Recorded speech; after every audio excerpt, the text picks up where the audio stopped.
नमस्कार दोस्तों, बिहार से एक शॉकिंग न्यूज निकल के आ रहा है। बेगूसराय के रेलवे यार्ड से पूरा रेलवे इंजन को ही चुरा लिया चोरों ने, वो भी एक सीक्रेट टनल के। पुलिस के मुताबिक चोरों ने कथित तौर पर धीरे धीरे पूरे इंजन को चुरा लिया, जिसे मरम्मत के लिए वहां लाया गया था।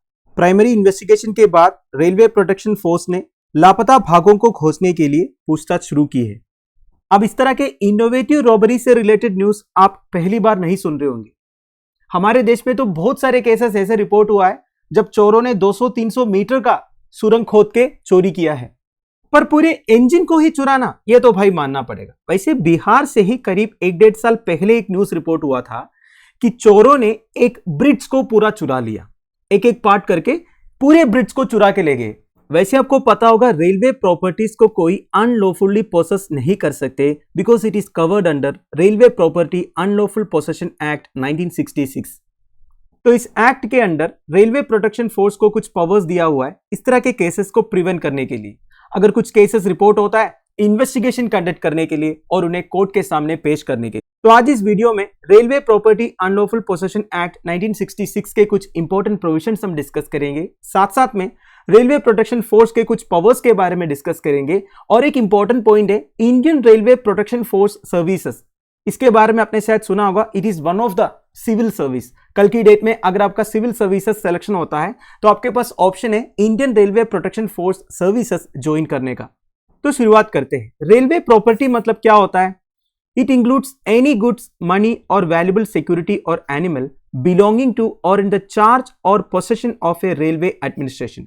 तो एक रेलवे एडमिनिस्ट्रेशन के चार्ज में या फिर पोसेशन में कोई भी गुड्स, मनी या कोई वैल्यूएबल सिक्योरिटी या कोई जानवर भी, ये सब रेलवे प्रॉपर्टी में आएगा। तो कोई भी रेलवे प्रॉपर्टी का अनलॉफुल पोसेशन आप नहीं कर सकते। तो इस एक्ट के अंडर जितने प्रोविजंस है उसे इंप्लीमेंट करने की रिस्पॉन्सिबिलिटी रेलवे प्रोटेक्शन फोर्स का है, जिसे section 3 of the railway protection force act 1957 से कॉन्स्टिट्यूट किया था।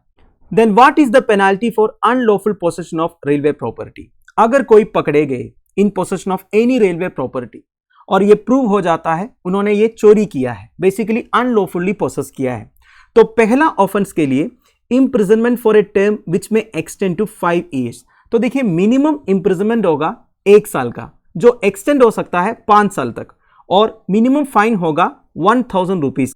सेकेंड और सब्सिक्वेंट ऑफेंस के लिए मिनिमम पनिशमेंट होगा 2 साल का, जो एक्सटेंड हो सकता है 5 साल तक, और मिनिमम फाइन होगा 2000 रुपीज का। नाउ रेलवे प्रोटेक्शन फोर्स के बारे में कुछ इंपॉर्टेंट डिटेल्स।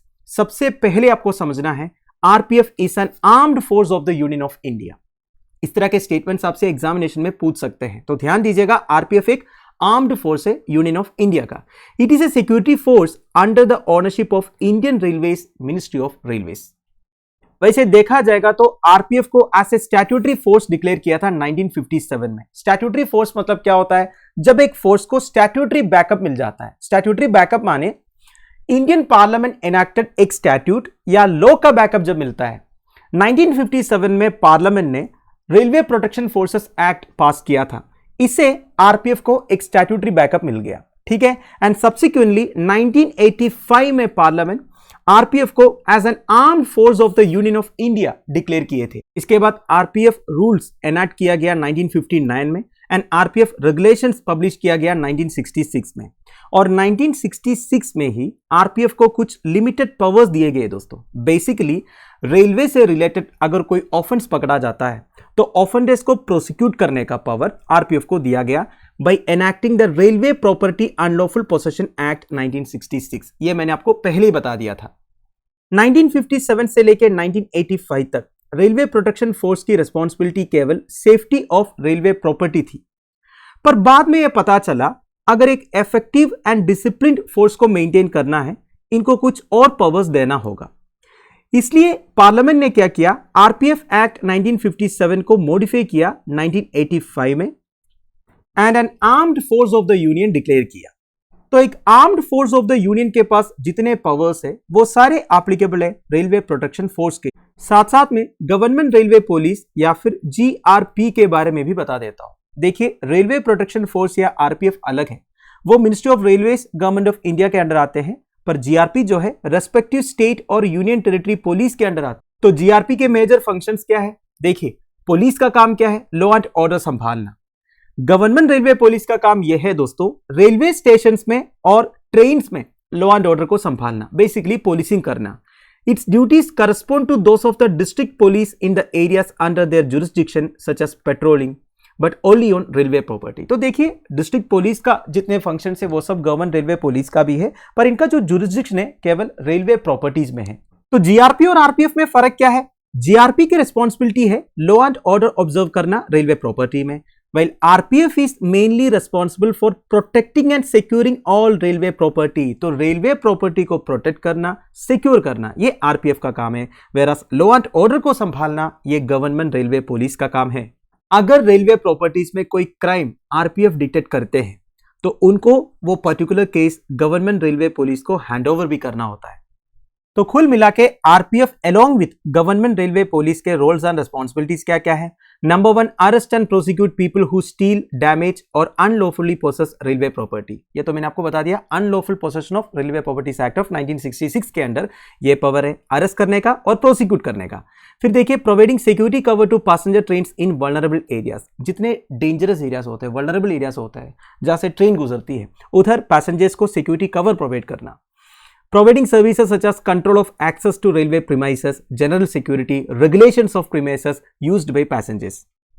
इसका मतलब यह है रेलवे प्रीमाइसेस को सिक्योर करना। आपने शायद नोटिस किया होगा, ऐसे भी कुछ रेलवे प्रॉपर्टीज है जहां पे सिविलियंस का एंट्री नहीं है, तो ऐसे जगहों को सिक्योर करना, जनरल सिक्योरिटी प्रोवाइड करना, फिर जितने रूल्स एंड रेगुलेशंस हैं उन्हें प्रॉपर तरीके से इंप्लीमेंट करना, and to ensure smooth movement of railway traffic by removing obstructions to train and passenger movement। तो देखिए, ट्रेन मूवमेंट, पैसेंजर मूवमेंट, ये सब के लिए जितने ऑब्स्ट्रक्शंस है उसे रिमूव करना। Maintenance and enhancement of RPF security management system. देखिए, आरपीएफ के पास एक सिक्योरिटी मैनेजमेंट सिस्टम है, उसका मेंटेनेंस, अपग्रेडेशन, एनहांसमेंट, ये सब आरपीएफ की रिस्पॉन्सिबिलिटी है। And the final one, the most important one, preventing the trafficking of women and children and help in rehabilitation of destitute people who are found inside railway premises। देखिए, हमारे देश में railway station ऐसा एक जगह है जहां पे आपको सबसे ज्यादा डिस्टिट्यूट पीपल देखने को मिलेगा। डिस्टिट्यूट माने पुअर, जिनका कोई नहीं रहता। तो ऐसे लोगों को रिहैबिलिटेट करना ये आरपीएफ की रिस्पॉन्सिबिलिटी है। और preventing the trafficking of women and children, railway networks को सबसे ज्यादा यूज किया जाता है trafficking of women and children के लिए, तो उसे भी प्रिवेंट करना आरपीएफ की रिस्पॉन्सिबिलिटी है। आरपीएफ टाइम टू टाइम कई सारे ऑपरेशंस वगैरह कंडक्ट करते हैं, आपको पता ही होगा। फॉर एग्जांपल, वीमेन पैसेंजर्स की सेफ्टी के लिए आरपीएफ ने ऑपरेशन मेरी सहेली लॉन्च किया था regionally. Finally, Indian railway protection force services that is IRPFS के बारे में भी बता देता हूं। आईएएस, आईपीएस, आईएफएस, आईआरएस जैसे आईआरपीएफएस भी one of the civil services है दोस्तों। आरपीएफ में जितने ऑफिसर्स हैं उनका डायरेक्ट रिक्रूटमेंट होता है यूपीएससी सिविल सर्विसेज के थ्रू। So IRPFS is a group A central civil service. पर आपको ध्यान रखना है, भले आरपीएफ के ऑफिसर्स को यूपीएससी सिविल सर्विसेज एग्जामिनेशन के थ्रू सेलेक्ट करते हैं, फिर भी director general of the railway protection force is held on deputation by a senior IPS officer. तो आरपीएफ के जो डायरेक्टर जनरल है वो हमेशा senior Indian police service officer रहते हैं, आईआरपीएफएस ऑफिसर नहीं। तो दोस्तों दैट्स इट। आई होप आपको वीडियो इन्फॉर्मेटिव लगा होगा। और एक इंपॉर्टेंट पॉइंट ये बताना था दोस्तों, देखिए, मोस्ट रीजनली हमें बहुत सारे कमेंट्स आया था कि आजकल चैनल में ऐसे ही वीडियोस अपलोड हो रहे हैं, मतलब कुछ sensitive type of videos upload हो रहे हैं।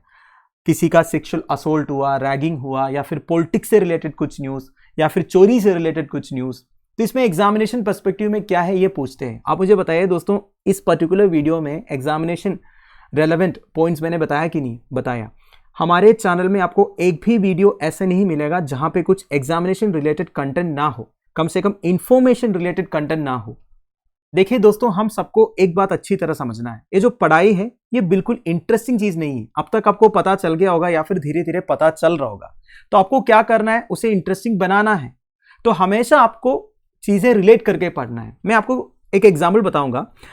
ये पर्टिकुलर वीडियो आप देखिए, अगर मैं इस पर्टिकुलर वीडियो का थंबनेल ऐसे रखता, railway property unlawful possession act 1966, RPF, IRPFS, GRP, ये सब के बारे में जान लेते हैं करके, इस इंसिडेंट के बारे में नहीं बताया, आप में से आधे लोग इस वीडियो की तरफ देखेंगे भी नहीं। जिनको पढ़ाई करना है एकदम सीरियसली वो तो देखेंगे ही। तो क्या है ना, railway property unlawful possession act 1966 बिल्कुल इंटरेस्टिंग नहीं है, पर इस पर्टिकुलर एक्ट को जब मैं इस इंसिडेंट के साथ कनेक्ट करके बताया तो 25 to 30 या 40 या 50% इंटरेस्टिंग हो गया। तो इसी तरह आपको रिलेट करके पढ़ना है, क्योंकि आपका सिलेबस जो है बहुत बड़ा है। तो कल की डेट में अगर आपसे आरपीएफ के बारे में, जीआरपी के बारे में, आईआरपीएफएस के बारे में कोई सवाल पूछे तो आपको इजीली याद आएगा, क्योंकि इस पर्टिकुलर इंसिडेंट से रिलेटेड आपने ये सीखा था करके। तो हमारी कोशिश वही है दोस्तों, आप बिल्कुल फिक्र मत कीजिए, हमारे चैनल में एक भी वीडियो ऐसा नहीं आपको मिलेगा जहां पे कुछ इंफॉर्मेटिव कंटेंट ना हो, ठीक है। जो भी न्यूज आते हैं, सेंसिटिव न्यूज आते हैं, हम 1 या 1.5 मिनट में वो खत्म करते हैं। बाकी जितने मिनट्स में वीडियो है वो पूरे इंफॉर्मेटिव कंटेंट्स हैं, ठीक है। आप अगर वीडियो ठीक से देखोगे तो आपको समझ में आ जाएगा। सो bear with us. Thank you for watching. Bye bye. Have a nice